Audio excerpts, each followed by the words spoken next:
Lepo pozdravljeni. Danes bomo spregovorili o filozofiji, pa ne kar o katerikoli. Mogoče se nekateri še dobro spomnite filozofa, ideologa, bi lahko rekli, Tončija Kuzmaniča, ki je veliko deloval prav tukaj v Kopru. No, njegovi arhivi so ostali do nekatere mere še neobjavljeni in neurejeni. Njegova zapuščina pa bo morebiti nekoč ponovno ugledala luč sveta. Kaj pravzaprav pa so bile njegove ideje in kakšne so bile njegove teze, pa nam bo povedal docent dr. Primož Turk iz Fakultete za humanistične študije Univerze na Primorskem, ki je skupaj z njim deloval in pa tudi zdaj brska po njegovih arhivih. Primož, lepo pozdravljen. Pozdravljeni. Torej, kdaj pravzaprav si spoznal Tončija Kuzmaniča? Je bilo to šele kasneje, ko se je sam preselil v Koper? Kdaj sta se spoznala? Kako sta prišla v stik? V bistvu že zelo dolgo nazaj smo se prvič srečali, tako rekoč, kakor študent na fakulteti za menedžment takrat. Mislim, da sem bil prva generacija leta 96 ali 97. Je bil Tonči že tam zaposlen in je predaval kar en kup enih predmetov. Ampak moram reči, v tistih prvih letih v resnici ja nisem razumel. Do neke mere mi je bilo zanimivo, kar je govoril, ampak mi je bilo hkrati precej tuje vse skupaj. In šele potem na podiplomskem študiju smo se pravzaprav spoznali, ker smo začeli, ker tudi precej drugače vse skupaj poteklo, kot na dodiplomskem študiju, in potem kmalu zatem me je povabil na sodelovanje k enim projektom na Mirovnem inštitutu, ki so se odvijali, to je bilo, mislim, da leta 2002. Tako da od takrat dalje pa smo praktično vsa leta sodelovali, prijateljevali, skupaj počeli stvari. Tako da rečemo, da je nekje od 2002 dalje smo res začeli sodelovati. Sicer pa zdi se, da je njegova misel, da so njegove ideje precej nepoznane. Je bilo to mogoče zaradi tega, ker kot sam praviš, ti je bil tudi sprva tuj? Je to mogoče zaradi njegovega jezika, izražanja? Zagotovo ni bil tako populističen kot mogoče Slavoj Žižek. Je pa bil po drugi strani tudi zelo direkten in mogoče marsikdo te kritike ni tako dobro sprejel, da bi bila splošna in znana. Jaz mislim, da je tukaj več razlogov. Prvi je že sam ta, da je on najprej začel delati na FDV-ju in potem po neko spletu okoliščin, mislim, da je on pa Vlasta Jalušič, pa še nekateri so odšli, oziroma verjetno so jih odpustili ali pa se jih tako drugače rešili. In potem je končal v Kopru na fakulteti za menedžment, ki pa v resnici ni imela nobene veze s tem, kar je on v osnovi počel kot politolog, deloma filozof, ker tudi filozofijo. Mislim, da nekaj časa študiral. Se pravi, prva že sama lokacija, ker se znajde na eni fakulteti, ki se ukvarja popolnoma z drugimi vprašanji, z drugimi temami. Na nek način ni imel sogovornikov tam in že ta pač lokacijski umik iz Ljubljane, iz nekega centra je sigurno do neke mere prispeval k temu, da je bil manj opazen, manj slišan. Druga zadeva je seveda vezana na samega Tončija, na kakšen način je nastopil, ker je bil zelo izjemno dober govorc, izjemno dobro je nastopil in doskrat, če so bile neke okrogle mize, mislim, da je bilo tudi marskomu nelagodno biti v tej sestavi, zato ker je bil pač izredno luciden, izredno hitro spreten in če je gotovo, da nekdo pač, ker je rad rekel, sedi rožice ali pa ne govori resno, ga je brez milosti se lotil. In v tem smislu je marsikdo raje dvakrat premislil, kot da bi šel v neko konfrontacijo z njim. Zdaj, zakaj tudi ni bil poznan širše, je sigurno razlog v tem, ker je relativno malo stvari izdal. Ogromno je pisal, eno obdobje, najbolj plodno, je on pač dnevno okrog 10 strani pisal. Mi je rekel, da je pač lahko več let trajalo. Ampak nikoli ni zadeve pripeljal do točke, da bi izdal. Zdaj, zakaj ne? O tem smo se dosti pogovarjali. Ves čas je govoril, da se bo začel s tem ukvarjati, kadar zaključi delo, da gre v penzijo in da se bo posvetil tem besedilom. En dan preden je šel v penzijo, samo diagnosticirali bolezen in v roki 2 mesecev je potem umrl. Tako da pač ta zadeva je ostala popolnoma nedokončana. Mogoče je tudi težko se odločil v tem smislu zaključiti besedila, ker bil je na stališču, da pač na nek način bi skoraj lahko rekel na tem sokratskem stališču, da mišljenje je živa zadeva, se pravi v dialogu, v pogovoru, v razgovoru in da takoj, ko zadevo poskuša zapisati, da mu haja, da ne more pač misli v resnici oblikovati na ta način, kakor bi ustrezno oblikoval v nekem pogovoru ali pa predavanju. Tako da je bilo en kup enih razlogov, po mojem, zaradi katerih vse skupaj je potem ostalo na tej točki, na kateri je. Sicer iz FDV se je torej preselil na univerzo na Primorskem. Je mogoče imelo kaj prsto zraven tudi to, da je bil do same univerze kritičen, češ da sodobna univerza ne pravzaprav izpolnjuje svojih dejavnikov oziroma ne vpliva tako na družbo, kot bi sicer morala, če se ne motim, njegov direkten citat je bil, da samo malo, da ga najdem, torej, da je univerza mrtva, kaj ti zaostaja pri razmišljanju o sodobni družbeni in politični realnosti. Običajno je v tem ustavku univerza je mrtva dodal še drugi stavek, ki se je glasil živela univerza. Zdaj, mogoče tudi tu bo trvalo, ampak dosti je, če niso bili tu, jaz točno ne poznam razlogov, če niso bili razlogi sam na strani vodstva ali pa tega, da bi se radi rešili nekih ljudi, ki so bili mogoče preveč kritični, preveč problematični z vidika neke fakultete ali pa vodstva univerze. Je sigurno tudi tu, da je pač neka ostrina, s katero je nastopil, tudi brezkompromisnost bi lahko rekel, ker pač njegovo stališče je bilo v tem smislu, da pač kadar mislimo ene probleme, s katerimi se ukvarjamo, je pač potrebno misliti, kar je rekel, brez milosti. Se pravi, tukaj ni nobenega olepševanja, nobenega bremzenja.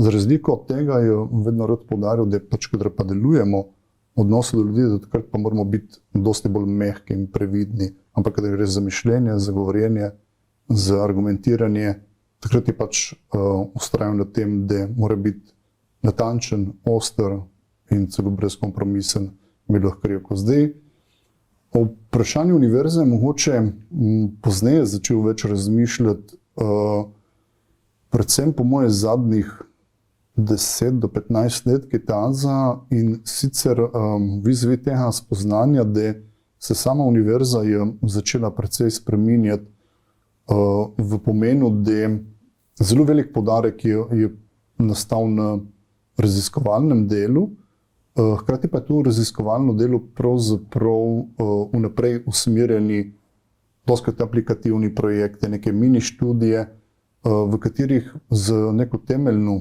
ali pa teoretsko ali pa filozofsko raziskovanje v resnici ni bilo več dosti prostora. To je ena zadeva, druga je pa pač sama univerza čedalje bolj šla v smer tega, kar se na nek način sama zadala, in to je, da bo služila družbi, kar izhaja iz enega temeljnega dokumenta. In v tem smislu je bila ambicija, ali pa čedalje bolj šlo vse skupaj v smer, da ne postane študij izobraževanja čedalje bolj praktično, aplikativno, konkretno usmerjeno. Na tem oziru je pač za neko teoretsko delo, za neko mišljenje čedalje manj bilo prostora, in na tem oziru je bil pač precej oster do teh smeri, v katere je šla univerza po njegovem. Pa se ti zdi, da bi mogoče danes še potrebovali kakšnega takšnega misleca? Zdi se, da je v preteklih desetletjih, da so se kritični misleci, predvsem recimo profesori iz univerz, ob aktualnih družbenih dogajanjih pogosteje javljali kot recimo danes. Naprimer, spomnimo se, tudi Tonči Kuzmanič je bil precej, da ne rečem, opazen, glasnejši, no vsaj izjavljal se je v času naprimer referenduma, ko se je odločalo o prehodu v NATO, pa predtem se recimo spomnimo v začetku 90-ih osamosvojitve, ko je tudi marsikateri od akademikov se takrat oglašal.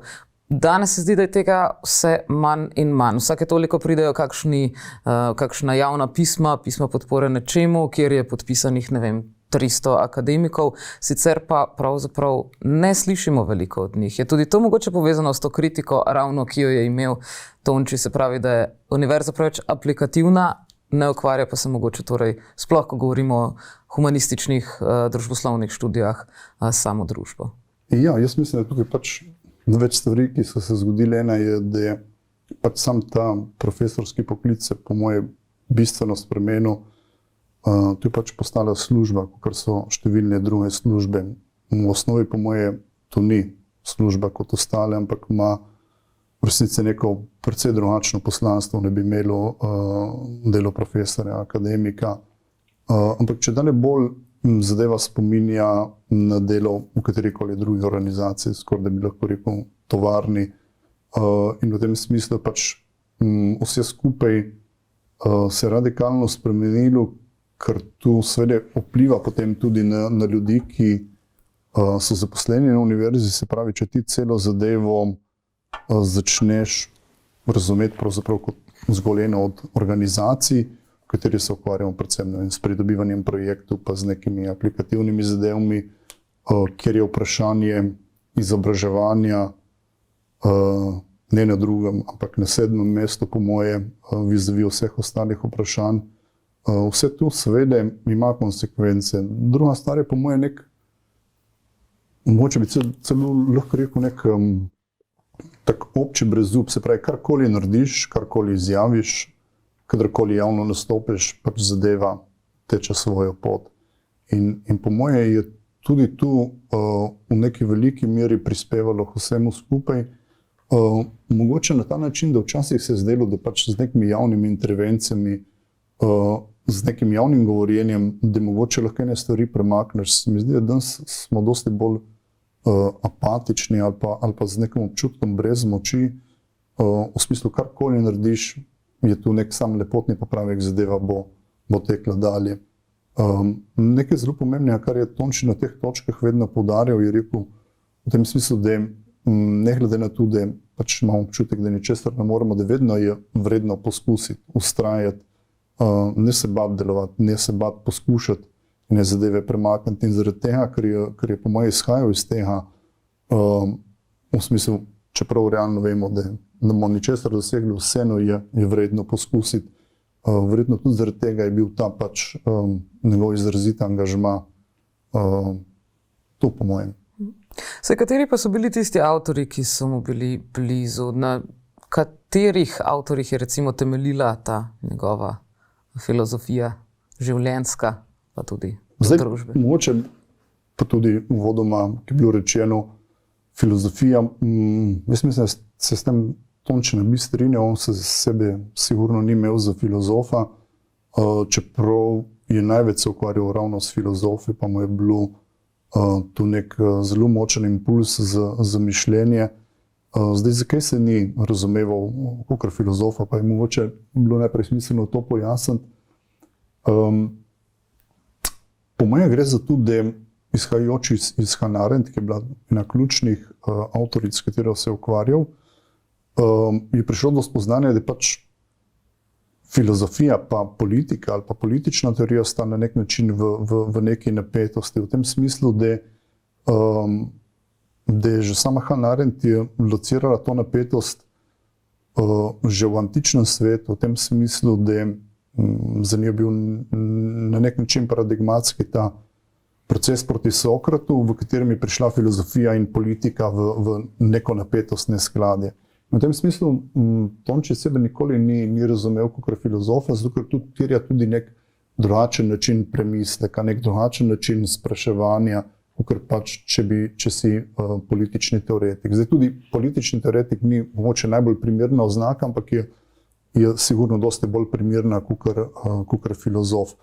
Zdaj pa avtorji, s katerimi se on ukvarjal, prvega po moje, ki velja tukaj izpostaviti, ki je v veliki meri vplival na Tonča moče, predvsem pred tem časom, kot sem ga jaz spoznal, je bil Karl Marx.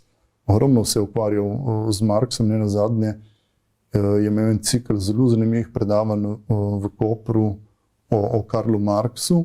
Se pravi, na nek način, po mojem, se je ogromno formiral okrog s pomočjo Marxa, marksizma, v povezavi tudi s Hegelom, pa z različnimi avtorji okrog Marxa. Ampak pravzaprav je potem vsa nadaljna leta nekako se poskušal od tega postopoma odmakniti, predvsem v smislu spoznanja, da Marx in marksizem ni dovolj zamisliti na aktualna vprašanja.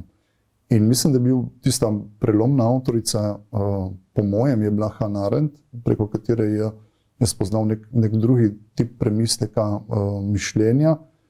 In preko Hannah Arendt Aristotel, ki se odpira, zato ker pač njena filozofija, ponovno v navednicah, ker tudi ona se ni imela z filozofinjo, rečemo njena politična teorija, je grajena ogromno na antiki, predvsem Aristotel, Platon nekoliko manj.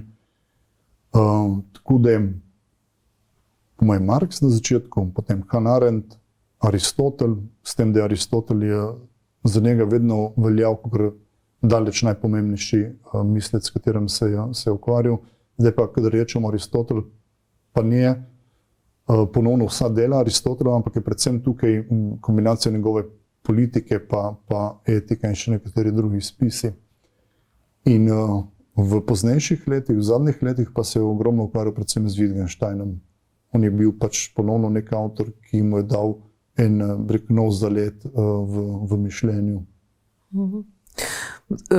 Sicer pa eni od teh avtorjev so bili, predvsem če se sklicujeva na stare Grke, so že govorili o politični živali, kjer je, zanimiva mi je bila ta recimo teza Tončeva, danes moraš biti politična žival, ne pa družbeno bitje. Zdi se sicer, da je ravno obratno, ampak ali lahko eno obstaja brez drugega?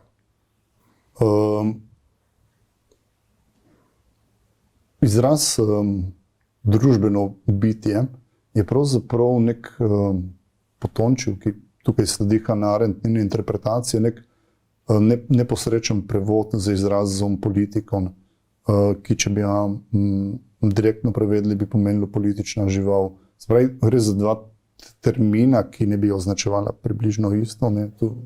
Tako malo treba z rezervo imati, da označujeta isto, ampak zdaj, kadar je Tonči tu razmišljal, se pravi, izraz zom politikon je neka Aristotelova opredelitev človeka, ki se nahaja takoj na začetku njegove politike, takoj na prvih straneh, pravi, da je pač človek po naravi zom politikon. Ne? Zdaj, tisto, kar se zgodi skozi tradicijo, je seveda neko drugačno razumevanje in antične filozofije in nekaterih ključnih mest. In ena od teh mest je prav ta opredelitev človeka, ki se je skozi poznejšo tradicijo radikalno spremenila. V tem smislu, kadar je poudarjal, da mora biti človek politična žival, je poskušal obujati to antično razumevanje politike vis-a-vis nekim spremembam poznejšim, ki so se oddaljili od tega. Zdaj, zakaj v približku gre? Se pravi, imamo dva izraza, ena je zon, druga je politikon. Zdaj, že sama ta preinterpretacija zon v bitje, se pravi iz živali v bitje, se zgodi en tak radikalen premik, ker pravzaprav, če mi rečemo, da je človek žival, je nekaj zelo jasno opredeljenega. Smo ena od vrst živali. Če pa rečemo bitje, kaj sploh je bitje? Pač zadeva postaja abstraktna, postaja netelesna, neživalska in številne druge zadeve. Se pravi, na nek način se zgubi, kam se sploh umešča človek v tem kraljestvu narave, sveta, česarkoli. To je prva zadeva. Druga je pa interpretacija tega, ki pomeni politikon, se pravi politično, ki se potem preinterpretira v družbeno. In to je po mnenju Hannah Arendt in Tonči je bil zelo na tem stališču ena zelo sodna zadeva, kjer pravzaprav se vse skupaj zameša. Spravi, nimamo več opravka z razumevanjem politike, ampak z nečim čisto drugim. Kaj je to drugo? V resnici ne bi znal odgovoriti, po mojem tudi Tonči ne, ker se celo življenje s tem ukvarjal, nenehno je poskušal to zadevo jasno izreči, ampak tu je na nek način neko centralno vprašanje, s katerim se ukvarjaš, ves čas ga izrekaš, osvetljuješ, ampak zelo težko je priti do nekega jedra, da bi enostavno izrekel, čem je problem vsem skupaj, ampak tisti, ki jih tu zanima, je sigurno kar nekaj del, ki jih je on pisal, kjer je zadeva po moje dovolj jasno opredeljena, da je razvidno, v čem je težava. Sej, koliko pa vas je tistih, ki ste ga recimo še v živo poslušali, recimo na Likeju v Kopru? Kako je sploh prišlo do Likeja in na kakšen način je deloval? Likej je v resnici je bila tu nekako pobuda mene pa Tončija v tem smislu, da jaz DPU-ja, Delavsko-pankrska univerze v Ljubljani, nisem obiskal, mislim, da sem bil mogoče enkrat, ker takrat je že, kadar smo se mi spoznali, mislim, da Tonči ni več sodeloval zraven, ampak sem pa bral marskatere knjige, ki so tam nastale na podlagi teh predavanj in v tem smislu sem mu nekoč rekel, da pač tudi v Kopru morda bi bilo smiselno kakšno podobno zadevo začeti. Imamo pač univerzo, ogromno študentov, takrat je bila zadeva tukaj zelo živahna, to so bile leta, mislim, da 2006-2007, tam nekje. In seveda je bil Tonči takoj pripravljen, s tem, da je rekel, da bi pač celo zadevo drugače zastavil, in zato tudi drugo poimenovanje Likej. Likej je pravzaprav ime z Aristotelovo šolo. Imamo dve take zelo močne institucije, antične, ena je Platonova akademija, drugo je Aristotelov Likej. In s poimenovanjem Likej je bilo pač naznačeno, v katero smer razmisleka naj bi šlo. Cela zadeva je delovala na ta način, da smo imeli posamezne letnike, mislim, da smo jih 5 izpeljali, tematske. Prvi je bil o Karlu Marxu, drugi mislim, da je bil Hannah Arendt, potem politika, revolucija pa Aristotel. In vsak letnik je bil zastavljen na ta način, da imamo javna predavanja, ogromno jih je imel tukaj Tonči, pa Vlasta Jalušič, potem razni vabljeni gostje. Drugi spremljevalni del tega pa so bili bralni seminari, ker smo pa počeli to, da smo pravzaprav od avtorja, ki smo ga obravnavali, vzeli eno ključno njegovo delo, rečemo delo, ki se ga dalo obdelati v rečemo 10 seansah. Pri Karlu Marxu je bilo to židovsko vprašanje, en zelo zgoden, krajši tekst. In potem smo zelo natančno to brali, diskutirali, se srečevali. Se pravi, na nek način smo počeli tisto, kar je bilo po njegovem mnenju to, kar bi mogla univerza početi. Se pravi, da se na nek način vračamo k tistem in pravi, če univerza tega ne počnemo, pa pač mi počeli sami izven univerze. In to je bilo po moje tudi neka ideja Delavsko-pankrske univerze. Bi lahko rekel, da se je s tem tudi sam prizadeval za prevzemanje individualne in skupinske politične odgovornosti, ki je pravzaprav jo večkrat omenjal in je dejal, da bi moral to pravzaprav vsak početi. Ampak ali je to danes sploh možno, ker te individualne odgovornosti že marsikdo ne prevzema, kaj šele politično. Marsikdo se ravno v tem zadnjem času odmika od politike, v tem smislu, če gledamo statistike po celem svetu. Marsikje se ponavadi veča in ponavadi zaradi tega tudi politiki borijo ravno za teh tretjinski delež ljudi, ki se že v tem smislu politike enkrat na 4 leta volitev ne udeležujejo. Zdaj vsak dan pa je verjetno to še toliko težje. Ja, to je verjetno samo še pač nek politični ceremonial, ki je ostal enkrat na 4 leta. To pač nima veze s politiko na način, kot jo je mislil Tonči, ampak je bilo tukaj mišljeno pač politično delovanje, ki se ne ozira na neke obstoječe institucije, oziroma kadar zadevo zapreš v neko institucijo, kadar ljudem s tem, ko jim daš glas enkrat na 4 leta, dejansko jih utišaš in jim vzameš glas, se pravi, pravzaprav gre tukaj za nek način kastracijo politično ljudi, ker v tem smislu tudi varno se zatečaš, sej pač naredil sem tisto, kar je potrebno, on stran tega pa ni moja stvar. Zdaj, vprašanje odgovornosti, seveda, ogromno je dejal poudarka na tem, predvsem v razmisleku pač kaj pa imamo, če ljudje niso odgovorni ali pa ne prevzamejo odgovornosti. Imamo pač nek res dokončen razpad sistema potem. In v tem smislu je bil ogromno poudarka dejal na odgovornosti. Eni, po moje, bolj zanimivih tekstov, ki jih je napisal, so ravno na temo vprašanja odgovornosti. Vem, da je en daljši tekst je tudi objavljen, mogoče celo naslov prav odgovornost, kjer zelo jasno artikulira zadeve in sicer razmišlja na ta način, da pač njegova odgovornost kot profesorja do nas, ki smo bili študentje, takrat je bila ta, da pač mora res nam maksimalno dati pa nas odpreti v eno mišljenje. Se pravi, njegova odgovornost ni, da nas bi pač zapiral v neke ideologije, doktrine, ne vem kaj, ampak je zelo fair deloval v tem smislu. Pa če te zanima Marx, ok, ukvarja se z Marxom, samo zelo resno. Če te zanima nek sociolog, ukvarja se z njim. Se pravi, poskušal je usmeriti, ampak hkrati popolnoma puščal svobodo, da poskušaš razviti neko lastno mišljenje. Se pravi, kadar je on prišel v predavalnico, je bil popolnoma predan temu svojemu delu in to je bila en del te odgovornosti. Druga je pa pač razmislek šel v smeri odgovornosti, ki jo imamo in sicer najširše misleno do sveta, v katerem živimo.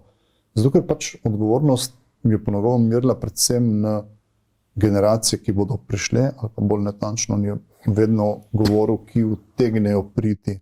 Se pravi, v tem smislu, kaj bomo pustili za seboj, kar svet, institucije, politična ureditev, kakšne vrste, tip sveta bomo pustili za seboj. In v tem oziru je vztrajal na tem, da je pač odgovornost vsakega od nas, hkrati pa tudi naša kolektivna odgovornost, da ne pustimo za seboj razdejanja, kar po moje trenutno počnemo, ampak da pustimo nekaj, v čemer bi lahko generacije za nami živele. Zaenkrat se zdi, da puščamo predvsem smeti in nepotrebne materialne odpadke za seboj. In Tonči je med drugim o tem, kaj bomo pustili za sabo, recimo, da dejal tudi tole. Čvekanje o kapitalu je radikalni odvod od resnega političnega mišljenja, razumevanja in delovanja je strel v lastno koleno. Danes pa pravzaprav, ne glede na to, o čem se pogovarjamo, vedno pride na koncu do nekega interesa kapitala. Se pravi, se pogovarjamo o zdravstvu, se pogovarjamo o socialnih pravicah, vedno je na koncu tukaj vprašanje kapitala. Tako da se zdi, da v bistvu za generacije, ki prihajajo za nami, puščamo samo nekaj, kar je v odnosu do kapitala na tak ali drugačen način, brez tega pa se o tem ne moramo pogovarjati. Ali se sploh lahko sicer pogovarjamo o tem? Zdaj, te nove trditve, ki si jo prebrala, so večplastne. Po eni strani, kadar pogledamo, je pač diktat kapitala je tako močan, da mislim, to je kot neka rakova celica, ki se sam širi in če dalje več stvari upotegne v to svoje drobovje. Zdaj, tisto, iz česar izhaja ta misel, po moje, to, s čimer sem začel, kadar sem govoril o tem, katere avtorje uporabljal. Spravi, on je začel zelo intenzivno z študijem Marxa. Prepričan, da je pač to tisti avtor, s katerim lahko razumemo svet, v katerem živimo. In postopoma je ta študij spremljalo, po moje, neko boleče spoznanje, da lahko razumemo do neke mere, ampak ene zadeve uhajajo, ki jih s pomočjo Marxa ne moremo razumeti. In ta prebran stavek gre v to smer, da pač biti marksist, se ukvarjati z Marxem, misliti zadeve v smeri kapitalizma, kapitala, da ni dovolj, da obstajajo še neke druge nianse, ki jih je tukaj vredno pripeljati v razmislek. Zato predvsem gre, zato ker bil je mnenja, da na nek način je Marx tako silovit mislec, kadar se začne z njim ukvarjati. Meni je en ljubših avtorjev zabrati, ampak ta njegov način mišljenja je res silovit, potegnete. Krasen je zato, ker ti res da tudi nek elan za politično delovanje. Zelo jasno začutiš tudi, da je pač svet krivičen, da je treba pač nekaj storiti itd. Ampak tisto, na kar je on hotel opozarjati, da je mogoče ta prevelika silovitost Marksove misli, da te ujame in ostaneš pač čedalje bolj zaprt v tem, čedalje bolj postaješ nek, lahko bi celo rekli, strokovnjak za Marksa, zapiraš se in nekaterih vprašanj ne vidiš. Predvsem je tukaj za njega bilo ključno vprašanje politike, ki jo po njegovem mnenju s pomočjo Marksa enostavno ne moreš ugledati, zato ker stališče Marksa od zgodnjih del dalje je, da je pač politika nekaj odtujenega, država je potrebno ukiniti, politiko je treba ukiniti. In tukaj je pač Hannah Arendt tista, ki je zadeve po mojem zelo jasno detektirala in tonči ravno tako v tem smislu, da pač enih vprašanj z Marksom enostavno ne moreš misliti. In zato je po mojem ta trditev res te smeri. Ja, vendarle se pozna tudi teh nekaj 150 let ali koliko je že minilo od Marksa. Mnogi v zadnjem času pravijo, da je ravno pozabil tudi na destrukcijo okolja, ki je seveda ni mogel predvidevati v svojih mišljenjih. Je pa naprimer v teh 150 letih se zgodilo še nekaj, in sicer potrošniški način življenja se je močno opolnomočil in je mogoče tonči v tem smislu navezovanja na kapital, se pravi tudi na dejanski kapital. Mislil tudi, da ne rečem bolj na sodobnost, ker nekje omenil tudi, da potrošniški način življenja uničuje možnost politike, kar se mi zdi po svoje podobno tistemu prejšnjemu citatu, ne, čakanje o kapitalu je radikalni odvod od resnega političnega mišljenja. Je torej bil pravzaprav kritičen do tega, da je to, ne vem, ukvarjanje s kapitalom, ta način življenja, veliki denar, ki nas vodi v razmišljanje, vse to, pravzaprav nekaj, kar deluje kot nekakšen moteči element našega življenja, na katerega se močno obračamo in pravzaprav pri tem pozabljamo na ostalo, konkretno recimo na politiko. Ja, zdaj, če govorimo o vprašanju potrošniškega načina življenja, po mojem v veliki meri bi se dalo tudi z Marksom to zadevo misliti, ampak ponovno se bom vrnil na Hannah Arendt, ker je po mojem res tista ključna, ki je tukaj tončil pomagala narediti nek premik, kadar se ona spusti v nek način kritiko pa preizpraševanja Marksa, pravi, da se obdena zelo temeljne zadeve, ki jih je Marks pregledal in sicer v njeni viti aktivi to razvija in pravi na ta način, da Marks je vse človeške dejavnosti reduciral na dejavnost dela. Pač to so bili samo različni načini dela. Politika je delo, ustvarjanje je delo in delo je delo, če gremo to njeno dikcijo. Zdaj, samo en tak majhen detajl ven iz Hannah Arendt, ki je tudi Tonči dosti poudarjal, s pomočjo katerega bi lahko razumeli vprašanje potrošništva na nek mogoče malo drugačen način.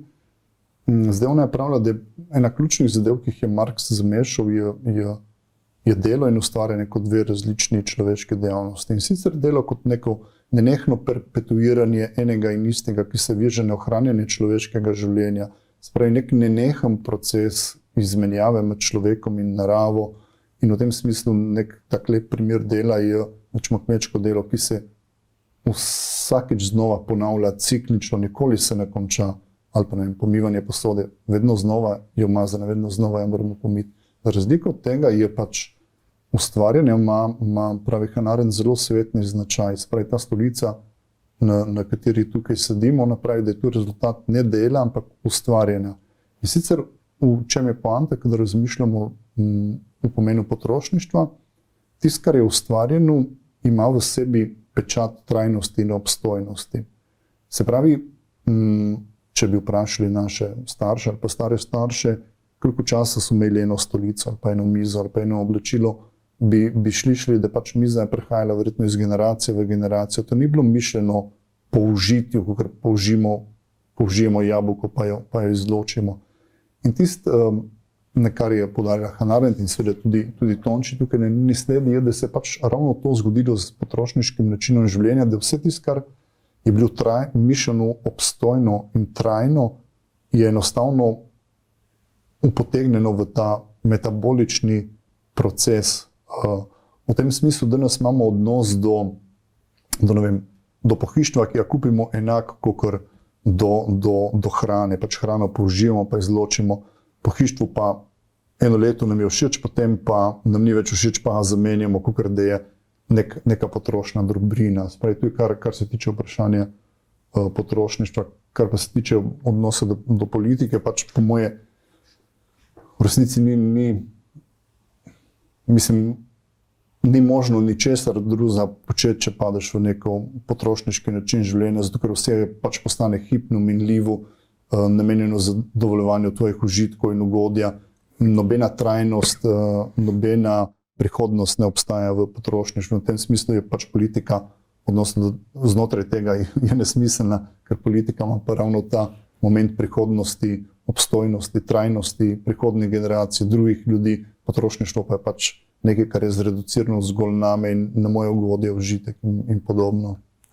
Je pa tudi on vendarle, vsaj na nek način bi lahko trdili, da se je mogoče tudi samo nase kot na posameznika, smrtnika, da ne rečem, nanašal, se ukvarjal s tem mogoče. Tukaj se nanašam na njegov ponovno citat: zmožnost živeti kot smrtnik je ena od prvin dobrega življenja, kjer pravzaprav večkrat si že omenil mišljenje na generacije, ki prihajajo za nami in podobno. Tukaj se mi zdi, da res prikazuje, kako v bistvu da je ta njegov strah pred smrtjo, ta nek tanatost, to po nekaterih celo vodilo človeškega življenja, da človek sploh živi naprej, ta strah pred smrtjo, nekaj je potrebno narediti prej. Za njega je bila pa to pravzaprav ravno to, da je smrtnik ena od prvin dobrega življenja. Kje potem tukaj pride odnos do prihodnjih generacij? In v bistvu zakaj je mogoče želel s tem samo poudariti, da je potrebno to zavedanje končnosti. Ker sploh recimo, če pogledamo današnji svet, ekonomijo ne nazadnje, ponavadi mislim, da okoli marca, aprila porabimo resurse za eno zemljo, ki jo imamo na voljo, hkrati pa ekonomija ves čas zahteva, da je treba porabiti vedno več, proizvesti vedno več, imeti vedno večji BDP in podobno. Kakšen je torej zares ta njegov odnos do prihodnjih generacij? Ali je res bolj pomembno samo to tukaj in zdaj, da ne rečem, v tem življenju? Mislim, da je tukaj en kup vprašanj znotraj tega, ampak rečemo, da začnemo s tem vprašanjem smrtnosti in smrtnika. Gre ponovno pač za neko antično videnje, iz katerega on zelo močno izhajal. V tem smislu pač antično razumevanje sveta je bilo razumevanje sveta kot nečesa končnega, zamejenega. Spravi, cel svet je bil nekaj lepega po eni strani, hkrati zamejenega. In cela poanta, ker gledamo Aristotela, njegove etiko, politiko, je izjemno velik poudarek na meji in zamejevanju vsega. Rečemo, vprašanje, ki se Aristotel lotil v smislu vzgoje človeka, je pravzaprav,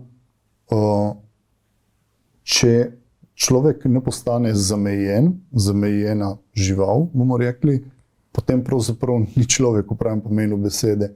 In sicer kako zamejen. Po eni strani je seveda, dokler smo mali, se ne moramo sami zamejiti. In je tu vloga staršev, da te zamejijo v smislu, kaj lahko počneš, česa ne smeš, kaj je lepo, kaj ni lepo. Neke postopne meje. Druga stvar je pač zmožnost samozamejevanja. V tem smislu, če se vrnemo k potrošništvu, da ne použiješ dobesedno vsega, kar ti tvoja želja reče, da je, ampak da se znaš ustaviti, zamejiti. Zdaj, tista absolutna meja človeškega sta dve, in sicer rojstvo in smrt, in jasna zamejitev našega življenja na zemlji. In sicer zdaj vam on je razmišljal na ta način, se pravi, dano nam je eno življenje, ki je jasno zamejeno. Ne smemo se obnašati, kakor da za mano prihaja potop, kadar bom umrl, me ne briga. Lih kontra, lih ta zamejenost na nek način ti daje odgovornost, da veš, da enkrat se bo to končalo, ampak za tam bo pride druga generacija, za katero je treba skrbeti. Ker če bi se sebe, pa rečemo že iz pozicije smrtnika, je težko ene stvari početi. Če bi se dojeli kot bogovi ali pa nesmrtna bitja, pa na ta način se mogoče če dalje bolj razumevamo, potem pa je še dosti težje priti do neke drže odgovornosti in podobnega. Se pravi, kadar je razmišljal na ta način, da je človek smrtno bitje, je hkrati prav na ta način, da je tu neka pomiritev v tem smislu, pač ja, imaš eno življenje, imaš začetek, imaš konec in znotraj tega naredi največ, kar zmoreš, najbolj pravično, odgovorno in podobno. Drugače pa te dve vprašanji rojstva in smrti sta znotraj filozofije izjemno pomembni in običajno je predvsem ta končna meja v filozofiji bila izpostavljena smrtnost. Rečemo že od Platona dalje so ves čas debate o vprašanju smrti, kaj je po smrti, Heidegger, rečemo, kar se vrne nazaj na Grke, tudi ogromno poudarka daje na smrtnosti. Tista druga meja, in tu je pa pač Hannah Arendt izredno močno vzpostavlja, je pa vprašanje rojstva in natalitete. Ona pravi, da pač politika mora na to misliti ne toliko vprašanje končnosti, smrtnosti, ampak iz rojstva, natalitete, iz prihoda vedno novih generacij, če na to uspemo misliti, potem bomo res lahko misleni hkrati tudi politično in odgovorno. Zato, ker pač smrt ena zadeva, ampak druga je pa rojstvo pa nove generacije, ki prihaja. Saj vidimo, ves čas se približno okrog izja vrtimo, samo različne načine poskušamo tu eksplicirati. Zdaj, preden povprašam še o arhivih, me še tudi to zanima. Zelo se je zavzemal za etiko tudi neodvisnega mišljenja. Zavzemal se je tudi predvsem sploh za etičnost in za recimo nasprotovanje rasizmu in podobno. In pri tem sem se ravno vprašala, ali ni ravno tudi rasizem neke vrste plod neodvisnega mišljenja, ravno tako kot v bistvu nasprotovanje rasizmu. Ja, zdaj odvisno, kako razumeš mišljenje. Ne? Zdaj, če malo banaliziram, bi rekel, da je dejstvo, da imamo glavo, še ne pomeni, da mislimo. Ne? In beseda mišljenje je pač pomeni nekaj zelo določenega. Zdaj, če rabimo kakor nek generični izraz, pač karkoli se ti utrne v glavi, da je tu mišljenje, potem lahko vse zvedemo pod mišljenje. Ampak rečemo prav, vprašanje mišljenja je eno take precej ključnih, s katerimi se je tudi Tonči ukvarjal, se pravi poskusiti izreči, kaj pomeni mišljenje vis-a-vis nemišljenja ali pa mišljenje v razliki do zgolj vednosti. In v tem smislu pač, mislim prepričan, da bi on odgovoril, da je neka rasistična pozicija ali pa rasizem pravzaprav izraz jasnega nemišljenja, ker mišljenje terja prvič preizpraševanje lastnih predpostavk, na katerih stojiš. Drugič je mišljenje diskurzivno v tem smislu, da najlažje misliš skupaj z drugimi ljudmi. In misliti skupaj z drugimi pomeni tudi do neke mere se vživljati v drugega človeka. In če si pa tu zmožen, potem je pač rasizem po moje dosti težje mogoč, vsaj v nekaterih ozirih, če si zmožen misliti, pa imaš neko minimalno zmožnost empatije pa vživljanja v drugega človeka. Tako da po moje je tu misliti, da je bil tu plod mišljenja, ne prej pač plod nekih stereotipov, nerazčiščenih predpostavk, nekih zadev, ki se mogoče vežejo na to, kar se danes dostikrat reče, misliti svojo glavo, pri čemer po moje, če hočeš ti misliti svojo glavo, moraš neko zelo dolgo pot prehoditi, da priješ do tega. Spravi, samo dejstvo, da imaš glavo, še ne pomeni, da lahko misliš, ne? Ampak je po moje treba prehoditi neko dolgo pot v smislu, da najprej se učiš pri drugih, kako so zmožni misliti, se postopoma privajaš tega in po moje je zelo dolgo časa se moraš z nečim ukvarjati, da lahko priješ do točke, da rečeš, da si zmoženega samostojnega mišljenja. Ne? No, zdaj gre bolj pa za neke ideje, ki ti švihne od nekje v glavo, potem pa se ti zdi, da je to tvoja misel, pa mogoče niti ne veš, da si jo pobral na nekem socialnem omrežju ali pa na televiziji, ali pa da je pač to neka random misel, ki je popolnoma nepremišljena, ampak slučajno se ti zdi, da se je rodila v tvoji glavi in že zaradi tega ne je bila to neka vredna misel. Ne vem. Vrednih misli je v opusu Tončija Kuzmaniča verjetno ogromno. Kaj se zdaj torej dogaja z njegovimi arhivi? Ki boste kaj še izdali, si rekel, da je bilo precej malo izdano. Zaenkrat se nekaj dosti dogaja, ker smo pač v nekem postopku malo pregledovanja tega, pa odločene, kako se vse skupaj lotiti. On je bil zelo ploden mislec, izjemen govorec in ogromno, res ogromno je pisal zelo različnih tem in tega je skoraj neka nepregledna množica. So nekatera dela, ki so relativno dokončana, rečemo ena z naslovom Tito, ki mislim, da je celo že on jo dal lektorirati. Težava je, da je bila pisana v enem obdobju, ki je on se zelo intenzivno ukvarjal z Wittgensteinom in je pisana na podoben način kot Wittgensteinov traktat, kar je zelo nehvaležno do bralca ali pa do njega sodobnega bralca. Ena takih, po moje, meni ljubših zadev, s katero upam, da bomo tudi začeli, ima naslov Mesto Metis in se pravi, gre z neko utopijo, v kateri poskuša pravzaprav, ali pa po mojem je tam zelo dobro uspelo izreči to, zakaj on misli, da gre zares pri politiki. Se pravi, gre z mesto, ki pravzaprav, v katerem meščani živijo politično življenje. Ves čas je Tonči obljubljal, da bo napisal knjigo o politiki. Mislim, da nikoli se ni tega zares lotil. Mislim, da tudi če bi bil še med nami, vprašanje, če bi tu napisal, zato ker je bila pač neka centralna zadeva, s katero se je ukvarjal in ki jo nekako ni mogel zares izreči. Nenehno se je vračal k temu, imel tudi predavanja, ravno zdaj v Ljubljani v enem skvotu, imenovanem Plac, vrtimo ta predavanja njegova o politiki.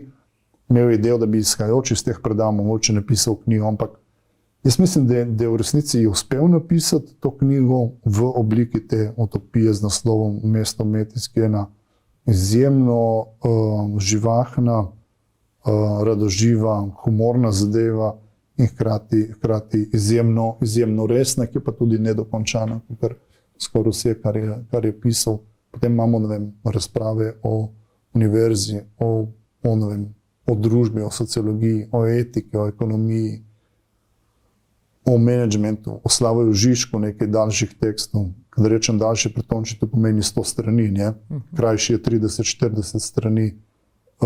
Tega je skoraj nepregledna množica. Velika težava je, ker je vse skupaj pač nedokončano, dostikrat v obliki osnutkov, na pol dokončanih tekstov. In če bi to zadevo dokončati, seveda bi moral imeti Tonča, bi ja vprašal, Tonča, se strinjaš s tem, da to zadevo damo ven, da to spremenimo, zato ker tudi zelo je bil, rečemo temu, občutljiv v tem smislu, da ni želel, da bi posegli v njegove tekste, zato ker pač, kadar ti posegaš v en tekst zelo hitro, pač začneš malček nekaj olepševati, hkrati pa s tem v resnici spremeniš misel. Jaz upam, da bomo v prihodnih letih v neki zasedbi se tega bolj resno lotili, pa vsaj tista dela, ki so v veliki meri dokončana, na koncu tudi izdali. Pa misliš, da bo v teh letih prišel čas tudi do kakšne obuditve ali pa nasledstva Likeja tukaj v Kopru? Bi ga potrebovali? Ja, mislim, sigurno bi bilo zelo zanimivo. Te zadeve nikoli niso dokončne, v tem smislu takrat se je pač zadeva prekinila, predvsem zaradi tega, ker sem pač jaz se izselil iz Kopra in potem po organizacijski plati je bilo tudi težje delati in pa poleg tega sem mogel doktorat pisati pa en kup drugih zadev.